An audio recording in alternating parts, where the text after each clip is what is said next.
everyone, welcome back to YA Biz Chats. And today we have the wonderful and talented Sergio Hudson here with us. How are you doing today? I'm wonderful. How are you? Doing well. And we also have our guest hosts, Gillian, Haviland, and Addison with Hello. us as well today. Hi. So I'm going to start off by asking you that you tell us briefly what you do, where you're currently at, and where you're from. Well, I am a clothing designer. I have a clothing line, Sergio Hudson, under my name. I reside in Los Angeles and work out of Los Angeles and New York. So I'm originally from the Midlands, from South Carolina, a little town outside of Columbia called Ridgeway. In Fairfield County. So, it's kind of like if you're from that area, if you're from one of the Midlands area, you're kind of from every area. So sometimes I just say Columbia because people know that more. So what initially pushed you to get into the fashion industry? Has fashion always been a passion of yours? I will definitely say it's always been a passion of mine. From a very young age, my mother, she's just a fashionable person. And I guess that's probably an understatement. My mom is extremely fashionable and she's a tailor. So, and my sister was a model. So it was easy for me to, at a very early age, become interested in the fashion industry. I went towards the design sector just because I always tell people it was CNN Style and Elsa Clinch that kind of led me in that direction. So that's a really old reference from back in the day, like late 80s, early 90s. So yeah, I was just very interested in the industry at a young age. And then I latched on to Gianni Versace, Gianfranco Ferré, Terry Mugler, Alaya at a very early age. And I said, that's who I want to be when I grow up. And I pretty much set my life on the trajectory to be where I am now. Yeah, that's so wonderful. And it's nice that you had those, role models to look up to throughout the process. And I wanted to ask, what is your favorite aspect of fashion design? Do you like the creative process? Do you love seeing the finished product? What would you say is your favorite part of what you do?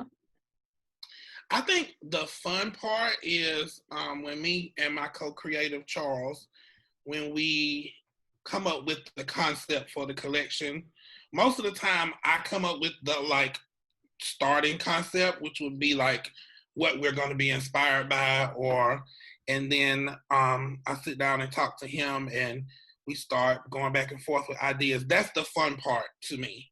The fun part is the beginning and the end. Everything in between is not so fun. So coming up with the idea and seeing the finished product at the photo shoot for the collection is probably the best parts. Everything in between, Getting those long hours in isn't as fun. I understand that. Would you say that, have you had any struggles or challenges while you've been building your career? Oh God, do you have time? There's this is a really hard business to make it in. I would say a 1 in a million people get what I've gotten so far, and I still have a long way to go. You compound that on top of being from the South, on top of that being an African American, it makes it even that much more harder. Mm-hmm. So when you see someone like me that's an African American that's excelling in the sportswear design field, you have to understand that it's pretty much an enigma. It's like it just doesn't happen. So I've acknowledged that, and the struggles become less to me because I know that I have to break ground for people to come after me, because people look at fashion like it's such a frivolous business, but it's still a very segregated business, culturally, racially, financially, it's very segregated and you can only get so far. So what I'm trying to do is break the glass ceiling so that the ceiling won't be there when, people come after me, because people before me weren't able to do that. So yeah, that's Yeah, and kind of leading into that, do you have any overarching theme that you wish to put forth with your designs, either socially or just, and aesthetically? Do you have any main impact that you hope to achieve throughout your work? well, my work is, of course, I love fashion. I love to see women look beautiful, women of all races, women of all colors. Um, but my goal is to, again, like I said, change something in this industry and make it normal for somebody that looks like me to be in a high position in fashion, not just designing urban clothing or something that relates right back to being Black. I just want to be considered a designer and not considered a Black designer first. So it's going to take a lot of work, but I'm willing to put in the work, and that's my main goal. And I eventually want to have some type of program, possibly a school for young Black creatives to be able to come into this industry and get the support that they need, acknowledging that it's not easy for us. It's not easy, and the industry is not easy at all by any means of anybody, but especially for us. Yeah. Yeah. It's wonderful that you have those goals too. I'm excited to see where you go next with trying to make those dreams reality. So as you are from Columbia, I love to hear how your past experience with the Auntie Karen Foundation has impacted and kind of inspired your creative and personal journey this far. Well, it's crazy. I was like fresh out of college when they asked me to make Kara's dress for the first, not the first, but the first time I worked with her, the Legends Ball, that they do every year, Yeah. the concert, the series. Yeah. And I was so nervous because I'm like, this is a huge deal in Columbia. I'm like, oh my God, like everybody's going to see this. And, it was an experience, and, just sitting under Karen and hearing her wisdom and feeling her love. If anybody who's met her, they know that there's this love that exudes from her, and she just wants to support and make young people grow. And anything that she could do for me at that time, she did. And she acknowledged me when she didn't have to acknowledge me. And just by being in her presence, I learned how to be graceful, I feel like. And how to be thankful, because she's so thankful for anybody that comes along to help with her vision. So I've taken that, and I will say her work with young people kind of inspired me to be like, okay, I can do that one day. I can mentor somebody and teach them everything I know, and maybe it'll help the world grow some more. So she's an inspiration to me for sure. That's amazing. I love that. That's probably definitely helped you out with creating some inspiration and just being able to make it to where you are right now. It's really cool to have someone like that in your life, for sure. So do you have any advice for young and up and coming entrepreneurs? And what do you kind of wish you knew when you were a student and like starting out? Oh, wow. Do you have more time?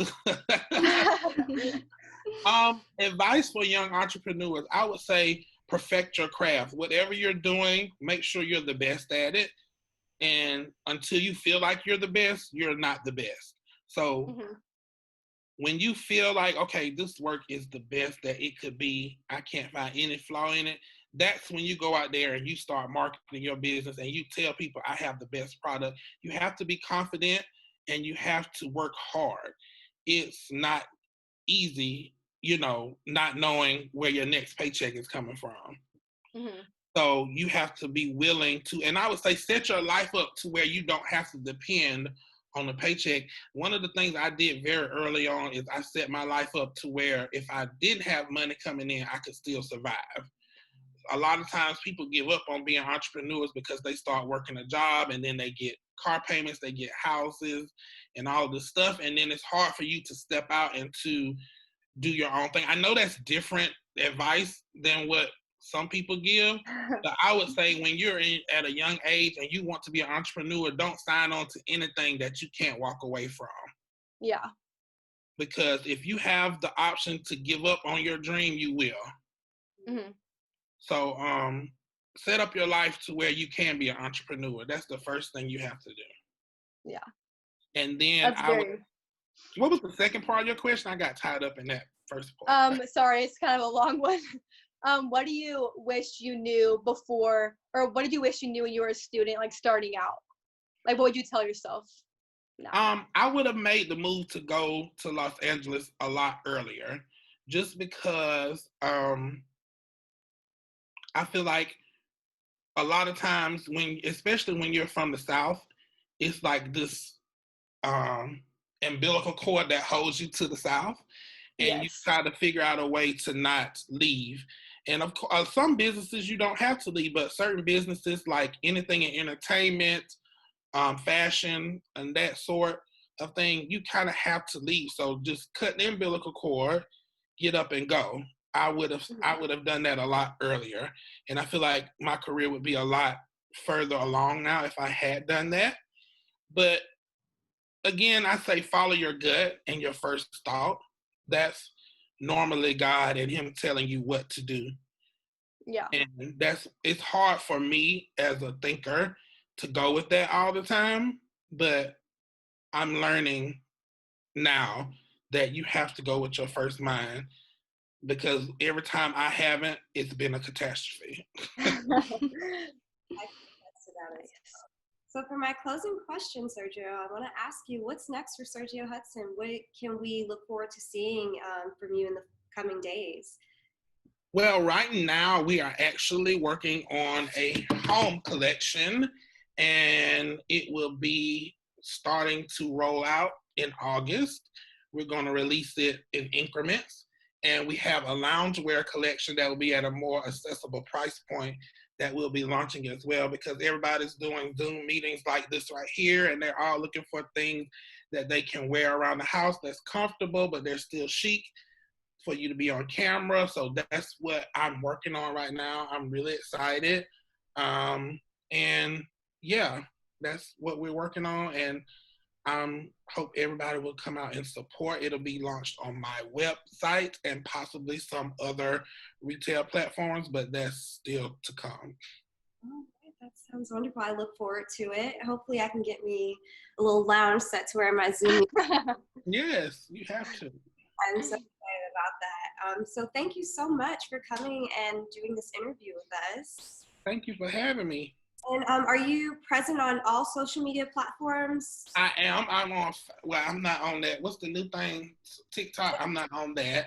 I am on Instagram under Sergio Hudson and on Facebook under the same name.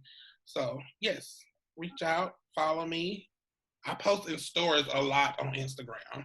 So if you want to know what's going on with me, then tune in.